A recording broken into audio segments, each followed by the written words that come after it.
4600 से लेकर 330 तक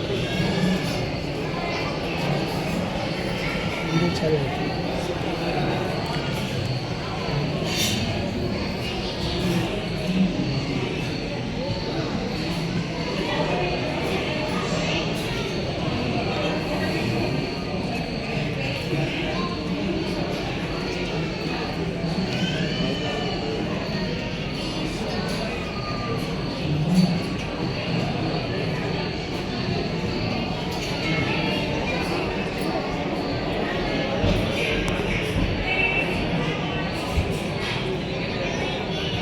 जो वो फांसी गलत है।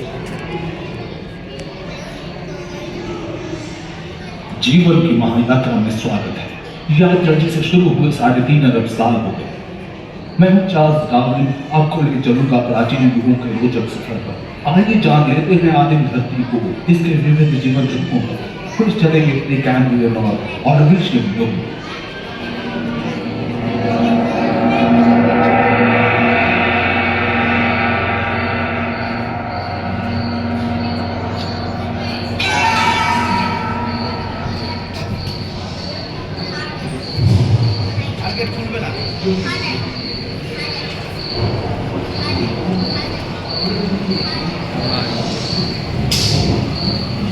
कहते हैं कि 460 करोड़ वर्ष पहले प्रचंड धूल के बवंडर से हमारे सौर जगत का जन्म हुआ।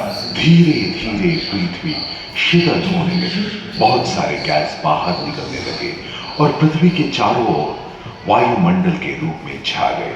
इन गैसों ने बिजली की कड़क और बादलों की गरज से मिलकर एमाइनो एसिड का निर्माण किया। प्राय 350 करोड़ वर्ष पहले प्रथम एक कोशिकी जीव की रचना हुई।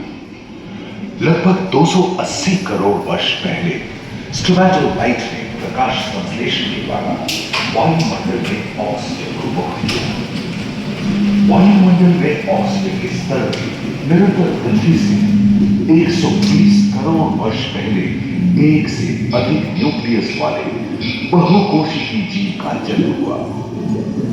इस क्रमिक विकास से ही प्लैटफॉर्म, जेलीफिश, स्टारफिश, नॉटिलॉइड से सागर का सागर के किनारे वाले अंचल में पौधे लहराने लगे। बहुत तेजी से विभिन्न प्रजातियों की कई मछलियां विकसित हुई।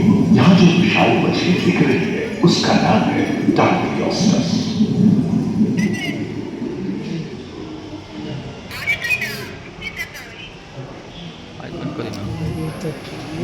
वीडियो पर फोन कर वीडियो भेज देती भाई मैं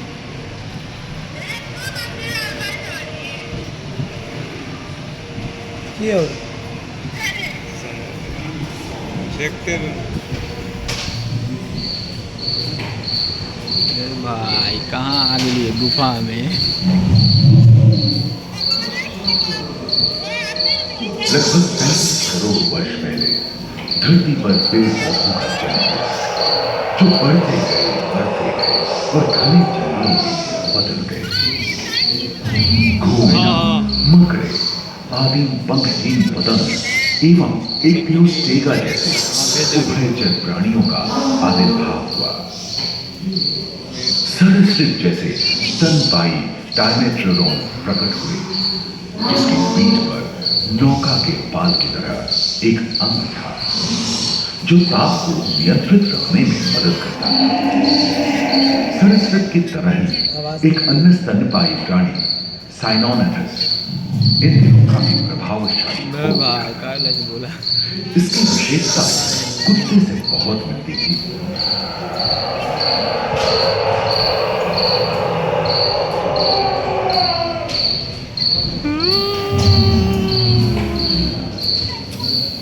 प्राय 1 मीटर तक पंख फैलाने में सक्षम था जैसा ड्रैगन फ्लाई।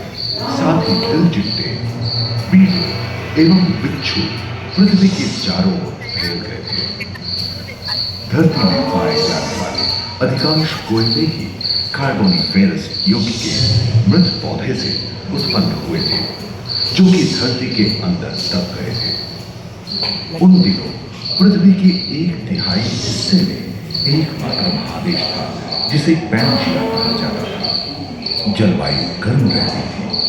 भूभाग पर प्रागैतिहासिक सरीसृपों का ही शासन था, कहाँ गंदे में जिन्होंने शुष्क जलवायु के साथ खुद को ढाल दिया था। देखिए भाई तो देखिए ए भाई एग्जिट वाला आ गया निकले वाला आ गया बोले खत्म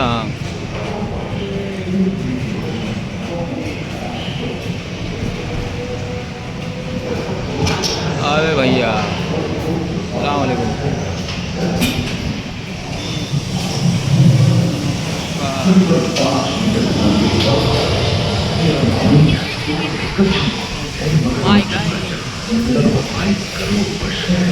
यार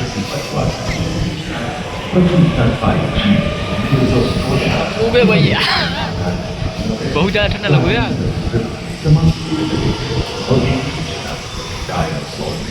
इतना ठंडा का लोग पहाड़ टूट गए यार 20 करोड़ वर्ष पहले डायनासोर विभिन्न आकार एवं मांग के थे और धरती के कोने कोने में फैल गए थे एवं जलवायु के अनुकूल खुद को ढाल दिया था।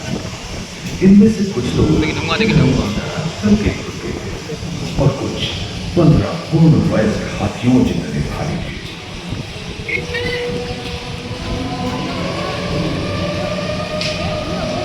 अरे भाई आराम से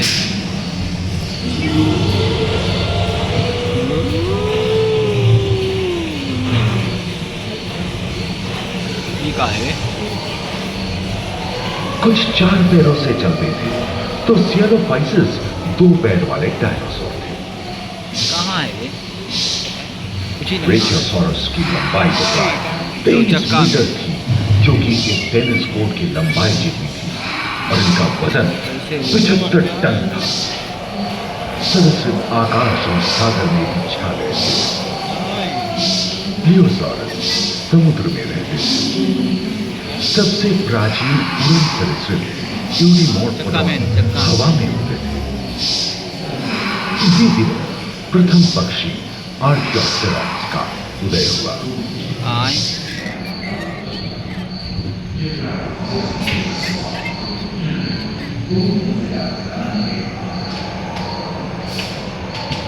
अगले 10 करोड़ वर्षों तक यानी जुरासिक के अंतिम चरण से क्रेटेशियस युग का प्रथम चरण तक डायनासोर के लिए स्वर्णिम युग रहा।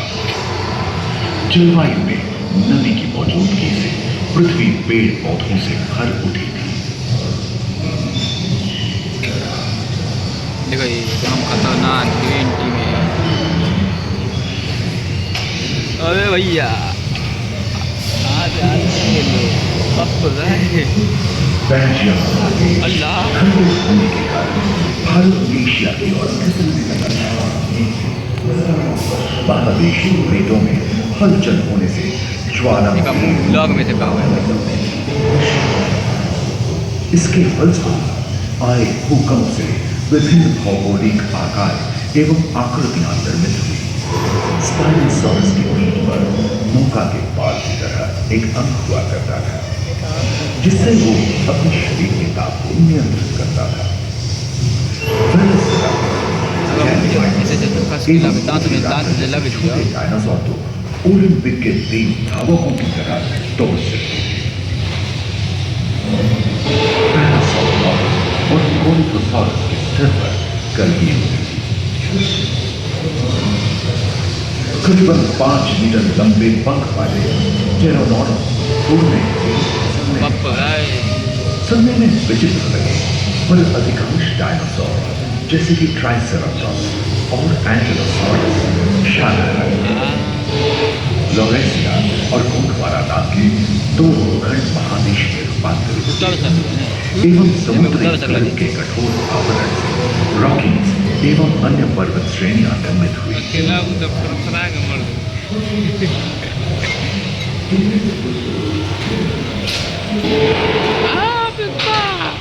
आगे मैया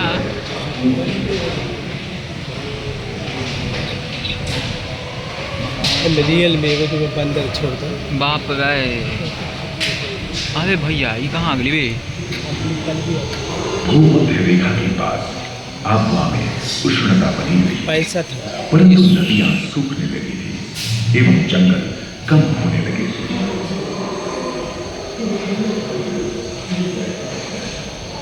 130 से 65।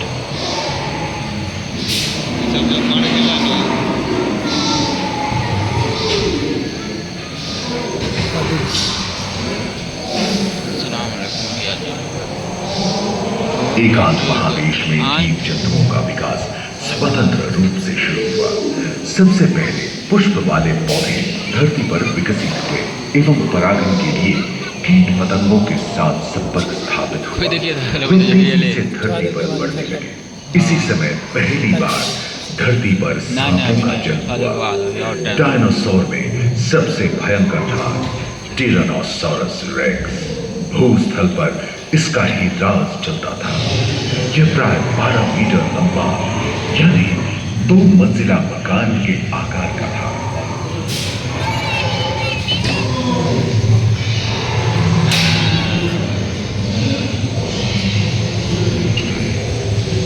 धरती पे का बात चले भैया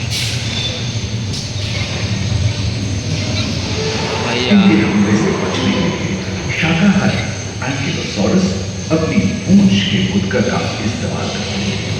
सभी डायनासोर प्राय 6 करोड़ वर्ष पहले विलुप्त हो चुके थे। आगे क्यों? एक अनुमान के अनुसार एक बहुत बड़ी कृतिका पृथ्वी से जा टकराई, जिसके फलस्वरूप उत्पन्न धूल के विशाल मेघ ने हजारों वर्षों तक सूरज की किरणों को धरती में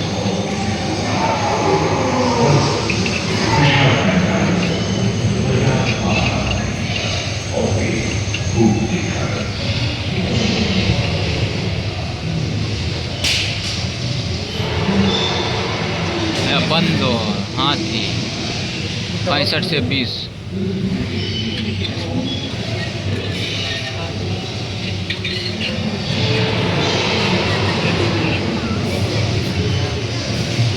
हाथी वे हाथी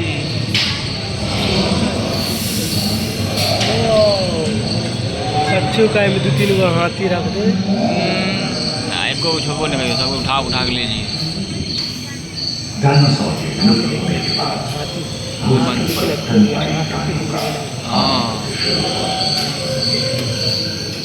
पर्याप्त मात्रा में आहार उपलब्ध होने के कारण छोटे छोटे स्तनपायी प्राणी बड़े आकार में बदलते गए। इसी तरह बड़े बड़े शाकाहारी एवं मांसाहारी स्तनपायी बंदर है, धरती पर नजर आते।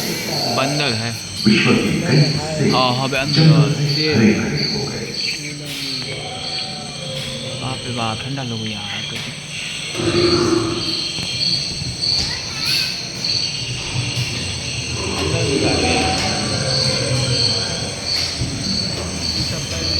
के पूर्वज डायनोथेरियन और घोड़े के पूर्वज यूहिपस की उत्पत्ति हुई, जो आज के हाथी और घोड़े में रूपांतरित हुए।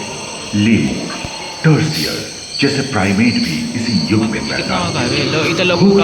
अस्थियों वाली बहुत बड़ा गीत पक्षी इन्हीं दिनों जन्मे थे। डायाट्राइबा जैसे बड़े एवं उड़ने में अक्षम पक्षी उन जगहों में रहते थे जहां मांसाहारी बड़े स्तनपायी प्राणी नहीं मिलते थे। एक एवं बंदरों का जन्म लगभग 1 करोड़ वर्ष पहले हुआ था। इस समय आदि मनुष्यों का भी आविर्भाव हुआ। जलवायु में शीतलता आने लगी। नहीं, अभी यहाँ से स्टार्ट ही खत्म कहाँ चलते हुए ना 20 मिलियन। अरे मैया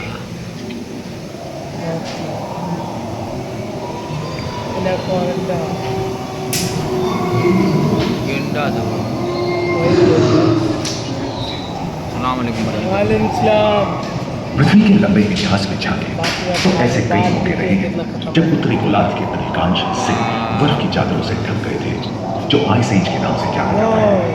हम आज ऐसे ही एक आइस एज में रह रहे हैं जो 20 लाख वर्ष पहले शुरू हुआ था। रोएदार गेंडे, रोएदार स्तनपायी और कस्तूरी कायों ने अपने शरीर के रोमों की सहायता से शीतल जलवायु के साथ तालमेल बैठा लिया था।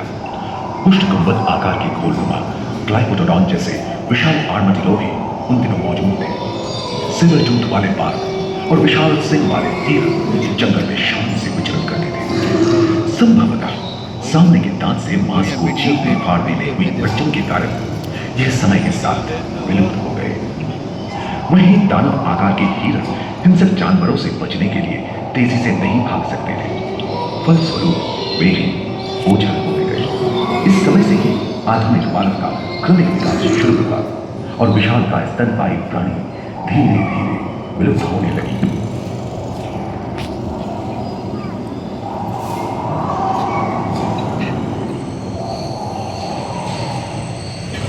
फोटो आगे खींचते हुए चला जाइए।